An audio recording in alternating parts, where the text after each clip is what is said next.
ಆತ್ಮೀಯ ಸ್ಪರ್ಧಾ ಮಿತ್ರರೇ, ಕೆಸೆಟ್ 2026ಕ್ಕೆ ಸಂಬಂಧಿಸಿದಂತೆ ಪೇಪರ್ 1 ವಿಷಯದಲ್ಲಿ ಆನ್ಲೈನ್ ಟೀಚಿಂಗ್ ಮೆಥಡ್ಸ್ ಅಂತೇಳಿ ಇವತ್ತಿನ ದಿವಸ ನೋಡೋಣ. ನಿನ್ನೆ ದಿವಸ ಆನ್ಲೈನ್ ಮತ್ತು ಆಫ್ಲೈನ್ ನಲ್ಲಿ ಬೋಧನಾ ಪದ್ಧತಿಗಳ ಬಗ್ಗೆ ನೋಡ್ತಾ ಇದ್ದೆವು. ಆನ್ಲೈನ್ನಲ್ಲಿ ವಿಶೇಷವಾಗಿ ಸ್ವಯಂ ಪ್ರಭಾ ಮತ್ತು ಮೂಕ್ ಬಗ್ಗೆ ವಿಶೇಷವಾಗಿ ಕ್ಲಾಸ್ಗಳನ್ನು ನೋಡೋಣ. ಇವತ್ತು ಸ್ವಯಂ ಅಂತ ಹೇಳಿ ಒಂದು ಆನ್ಲೈನ್ ಟೀಚಿಂಗ್ ಮೆಥಡ್ಸ್ ಅಂತ ಹೇಳಿ ನೋಡೋಣ. ಇಲ್ಲಿ ಸ್ವಯಂ ಅನ್ನೋದು ಹಲವಾರು ಶಬ್ದಗಳಿಂದ ಕೂಡಿರುವಂತ ಒಂದು ಶಬ್ದವಾಗಿದೆ. ಇದನ್ನು ಸ್ವಯಂ ಅಂತ ಹೇಳಿ ಕನ್ನಡದಲ್ಲಿ ಕರಿತೀವಿ.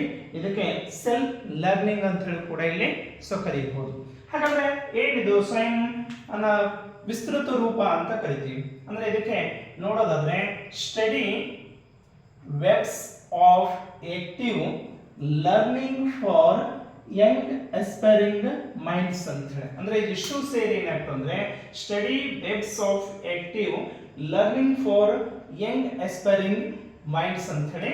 ಇದು ವಿಸ್ತೃತ ರೂಪ ಅಂತ ಹೇಳಿ. ಇದು ನಾವು ಬಹಳಷ್ಟು ಸಲ ಏನಾಗ್ತಂದ್ರೆ ಎಕ್ಸಾಮ್ಗೆ ಬರುವಂತಹ ಒಂದು ಕ್ವಶನ್ಸ್ ಅಂತ ಕರಿತೀವಿ. ಅಂದ್ರೆ ಸ್ವಯಂದ ವಿಸ್ತೃತ ರೂಪ ಅಂದ್ರೆ ಏನು ಅಂತ ಹೇಳಿ ಕೇಳ್ತಿರ್ತಾರೆ. ನೆನಪಿಟ್ಕೊಳ್ಳಿ. ಇಲ್ಲ ಇದರ ಕಾರ್ಯನಿರ್ವಹಣೆ ಹೇಗೆ ಆಗ್ತದೆ, ಯಾರು ಮಾಡ್ತಾರ ಅಂತಂದ್ರೆ MHRD ಅಂತ ಹೇಳಿ ಕರಿತೀವಿ. ಗೌರ್ಮೆಂಟ್ ಆಫ್ ಇಂಡಿಯಾ ಮುಖಾಂತರ MHRD ಅಂದ್ರೆ ministry of human resource development ಅಂತ ಕರಿತೀವಿ.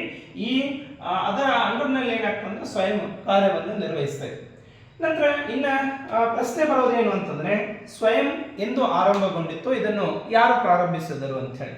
ಇಲ್ಲಿ ನಾವು ಡೇಟ್ ನೆನಪಿಡಬೇಕು. ಏನು ಅಂತಂದ್ರೆ 9 ಜುಲೈ 2017ರಂದು ಏನಾಗ್ತಂದ್ರೆ ಈ ಸ್ವಯಂ ಕಾರ್ಯಕ್ರಮ ಏನಾಗ್ತತಿ ಪ್ರಾರಂಭ ಆಗ್ತದೆ. ಅಂದ್ರೆ ಇದು ಆರಂಭಗೊಂಡಿದ್ದೆಂದ್ರೆ 9 ಜುಲೈ 2017 ನೆನಪಿನಲ್ಲಿ ಇಡಬೇಕು.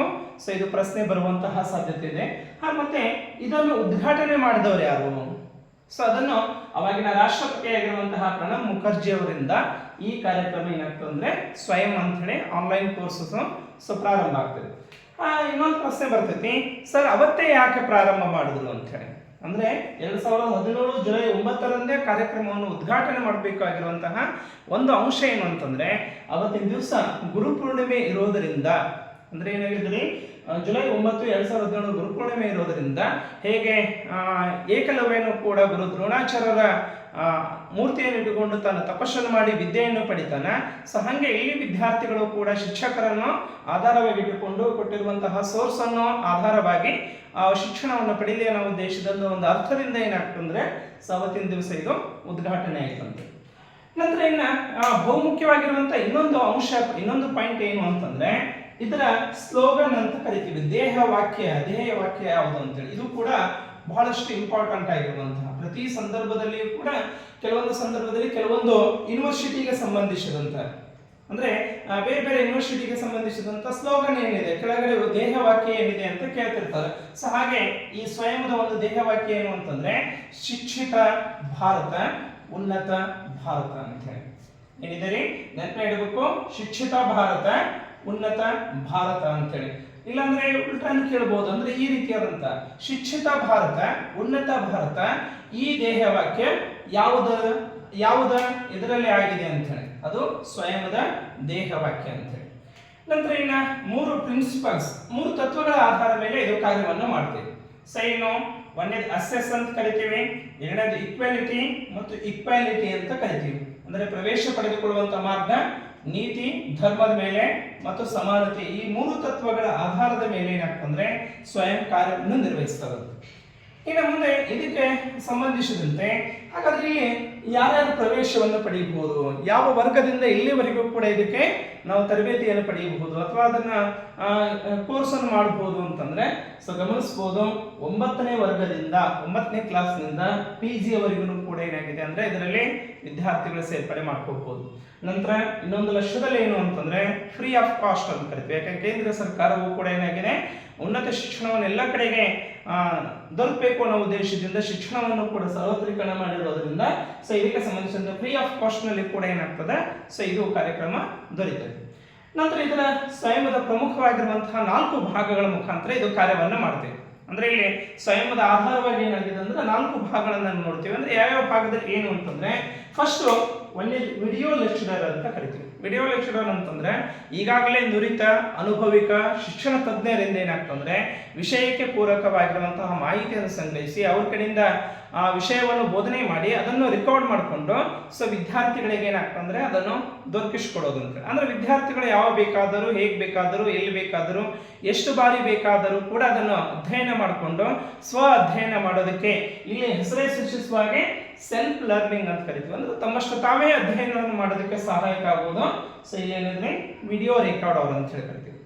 ಇನ್ನು ಏನಿದ್ದು ರೀಡಿಂಗ್ ಮಟೀರಿಯಲ್ಸ್ ಅಂತ ಹೇಳಿ ಅಂದ್ರೆ ವಿದ್ಯಾರ್ಥಿಗಳಿಗೆ ತಮ್ಮ ಅಧ್ಯಯನಕ್ಕೆ ಪೂರಕವಾಗಿರುವಂತಹ ಅದು ಟೆಕ್ಸ್ಟ್ ಬುಕ್ಸ್ ಆಗಿರ್ಬೋದು, ವಿಡಿಯೋಗಳಾಗಿರ್ಬೋದು, ಶಾರ್ಟ್ಸ್ಗಳಾಗಿರ್ಬೋದು ಅಥವಾ ಇನ್ನಿತರ ಮಾಹಿತಿ ಆಗಿರ್ಬೋದು, ಎಲ್ಲವನ್ನೂ ಕೂಡ ಏನಾಗ್ತಂದ್ರೆ ಅವರಿಗೆ ರೀಡಿಂಗ್ ಅಂದ್ರೆ ಓದುವುದಕ್ಕೆ ಅಧ್ಯಯನ ಸಾಮಗ್ರಿಗಳಾಗಿ ಕೂಡ ಏನಾಗ್ತದೆ ಸೊ ಇದು ದೊರಕಿಸ್ಕೊಡ್ತದೆ. ಹೀಗಾಗಿ 2ನೇ ಪಾಯಿಂಟ್ಸ್ ರೀಡಿಂಗ್ ಮಟೀರಿಯಲ್ಸ್ ಕೂಡ ಇದು ಒದಗಿಸ್ಕೊಡ್ತಂತೆ. ಇನ್ನು 3ನೇದ್ದು ಸೆಲ್ಫ್ ಅಸೆಸ್ಮೆಂಟ್ ಟೆಸ್ಟ್ ಅಂತ ಹೇಳಿ ಇಲ್ಲಿ ವಿದ್ಯಾರ್ಥಿ ತನಗೆ ಬೇಕಾಗಿರುವಂತಹ ಆನ್ಲೈನ್ ಮುಖಾಂತರ ಪಡೆದಿರುವಂತಹ ಜ್ಞಾನವನ್ನು ಅಥವಾ ವಿಷಯವನ್ನು ತಾನು ಅಧ್ಯಯನ ಮಾಡಿದಂತೆ ನಂತರ ತಾನು ಏನು ಮಾಡಬೇಕು ಅಂದ್ರೆ ಸೆಲ್ಫ್ ಅಸೆಸ್ಮೆಂಟ್ ಅಂದ್ರೆ ಟೆಸ್ಟ್ ಸರಣಿಗಳನ್ನು ತೆಗೆದುಕೊಳ್ಳುವುದರ ಮುಖಾಂತರ ಅಂದ್ರೆ ಟೆಸ್ಟ್ ಪೇಪರ್ ಅನ್ನು ಬಿಡಿಸೋದ್ರ ಮುಖಾಂತರ ಎಷ್ಟು ಅಂಕಗಳನ್ನು ಗಳಿಸಬಹುದು ಅಥವಾ ಯಾವ ವಿಷಯವನ್ನು ನಾನು ಪರಿಣಿತಿ ಹೊಂದಿದ್ದೇನೆ ಅಂತ ಹೇಳಿ ಕೂಡ ಇಲ್ಲಿ ಸೊ ಮಾಡೋದಕ್ಕೆ ಟೆಸ್ಟ್ ಸೀರೀಸ್ಗಳನ್ನು ಕೂಡ ಏನಾಗ್ತದ ಸೊ ಒದಗಿಸಿಕೊಡ್ತೇವೆ. ನಂತರ ಅದೇ ರೀತಿ ತನಗೆ ಬಂದಿರುವಂತಹ ಅಂದ್ರೆ ವಿದ್ಯಾರ್ಥಿಗಳಿಗೆ ಬಂದಿರುವಂತಹ ಸಂದೇಹಗಳನ್ನಾಗಿರ್ಬೋದು ಅಥವಾ ಹೆಚ್ಚಿನ ಮಾಹಿತಿಯನ್ನಾಗಿರ್ಬೋದು ಅಥವಾ ಇನ್ನಿತರ ಯಾವುದೇ ಒಂದು ರೀತಿಯಾದಂತಹ ಚರ್ಚೆಯನ್ನು ಕೈಗೊಳ್ಳಬೇಕಾದರೂ ಕೂಡ ಏನಾಗ್ತದೆ ಅಂದ್ರೆ ಆನ್ಲೈನ್ ಡಿಸ್ಕಷನ್ ಮೆಥಡ್ ಕೂಡ ಇದರಲ್ಲಿ ಸೊ ಒಳಗೊಂಡಿದೆ. ಹೀಗಾಗಿ ಸ್ವಯಂ ಈ 4 ಭಾಗಗಳ ಮುಖಾಂತರ ಏನಾಗ್ತಂದ್ರೆ ಸೊ ವಿದ್ಯಾರ್ಥಿಗಳಿಗೆ ತುಂಬಾ ಹತ್ತಿರವಾಗಿದೆ ಅಂತೇಳಿ. ಯಾವುದರಿಂದ ರೀ?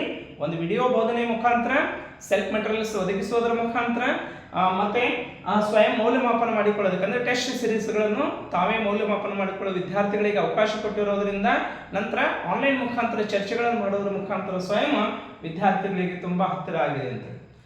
ಇನ್ನು ಮುಂದೆ ಪ್ರಶ್ನೆ ಬರ್ತೈತಿ, ಹಾಗಾದ್ರೆ ಸ್ವಯಂದಲ್ಲಿ ಯಾವ್ಯಾವ ಸಂಸ್ಥೆಗಳು ಕೂಡ ಸಹಯೋಗ ಹೊಂದಿದ್ದಾವೆ ಅಂದ್ರೆ ಪಾಲುದಾರಿಕೆ ಹೊಂದಿದ್ದಾವೆ? ಯಾಕಂದ್ರೆ 9ನೇ ತರಗತಿಯಿಂದ ಹಿಡ್ಕೊಂಡು ಅಪ್ ಟು PG ವರೆಗಿನ ಎಲ್ಲಾ ಕೋರ್ಸ್ಗಳನ್ನು ಕೂಡ ಇಲ್ಲಿ ಮಾಡಬೇಕಾದ್ರೆ ಸೊ ಪ್ರತ್ಯೇಕವಾದಂತಹ ಭಾಗಗಳು ಅಂತ ಕರಿತೀವಿ.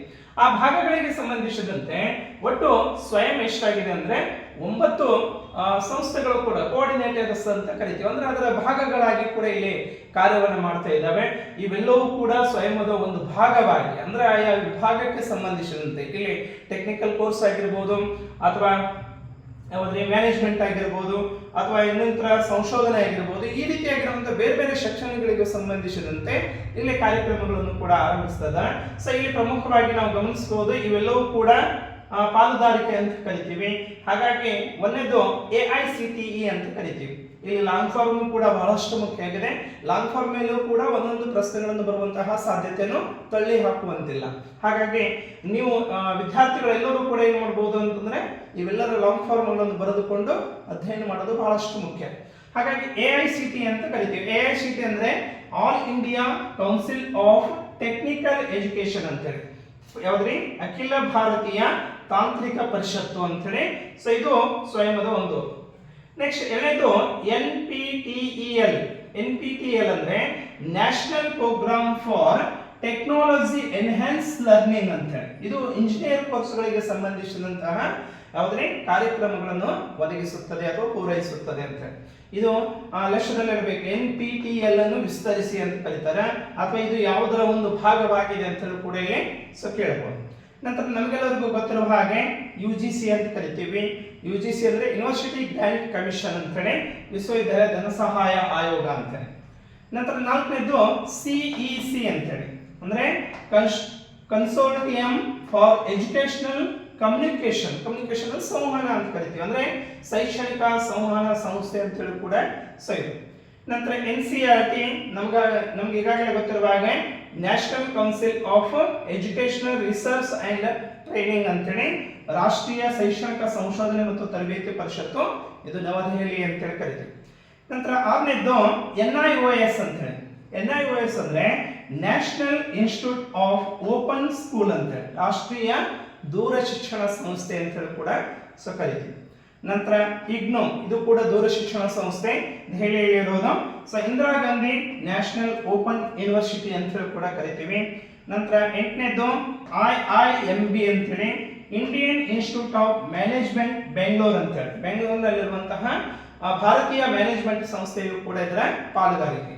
ನಂತರ 9ನೇದು NITTR ಅಂತ ಹೇಳಿ national institute of technical training research Chennai ಅಂತ ಹೇಳಿ ರಾಷ್ಟ್ರೀಯ ತಾಂತ್ರಿಕ ಶಿಕ್ಷಕರ ತರಬೇತಿ ಮತ್ತು ಸಂಶೋಧನಾ ಸಂಸ್ಥೆ ಚೆನ್ನೈ ಅಂತ ಹೇಳಿ. ಇವಿಷ್ಟು ಏನಾಗಿದೆ ಅಂದ್ರೆ ಈ ಸ್ವಯಂದಲ್ಲಿ ಪಾಲ್ಗೊಂಡಿರುವಂತಹ ಕೋಆರ್ಡಿನೇಟರ್ ಅಂದ್ರೆ ಸಂಸ್ಥೆಗಳು ಅಂತ ಕರಿತೀವಿ. ಇವೆಲ್ಲವೂ ಕೂಡ ತಮ್ಮದೇ ಆದಂತಹ ಶಾಖೆ ಮುಖಾಂತರ ಕಾರ್ಯಕ್ರಮಗಳನ್ನು ಆಯೋಜನೆ ಮಾಡೋದಾಗಿರ್ಬೋದು, ವಿದ್ಯಾರ್ಥಿಗಳಿಗೆ ಮಾಹಿತಿಯನ್ನು ಕೊಡೋದಾಗಿರ್ಬೋದು, ಶೈಕ್ಷಣಿಕ ಸಾಮಗ್ರಿಗಳನ್ನು ಒದಗಿಸಿಕೊಡೋದಾಗಿರ್ಬೋದು, ಟೀಚಿಂಗ್ ಏಡ್ಸ್ ಆಗಿರ್ಬೋದು, ಟೆಸ್ಟ್ ಪೇಪರ್ಸ್ ಆಗಿರ್ಬೋದು, ಆನ್ಲೈನ್ ಡಿಸ್ಕಷನ್ ಆಗಿರ್ಬೋದು, ಸೆಮಿನಾರ್ಸ್ಗಳಾಗಿರ್ಬೋದು, ಇವೆಲ್ಲವೂ ಕೂಡ ಕಾರ್ಯಕ್ರಮ ಆಯಾ ಭಾಗಕ್ಕೆ ಸಂಬಂಧಿಸಿದಂತೆ ಮಾಡುತ್ತೆ.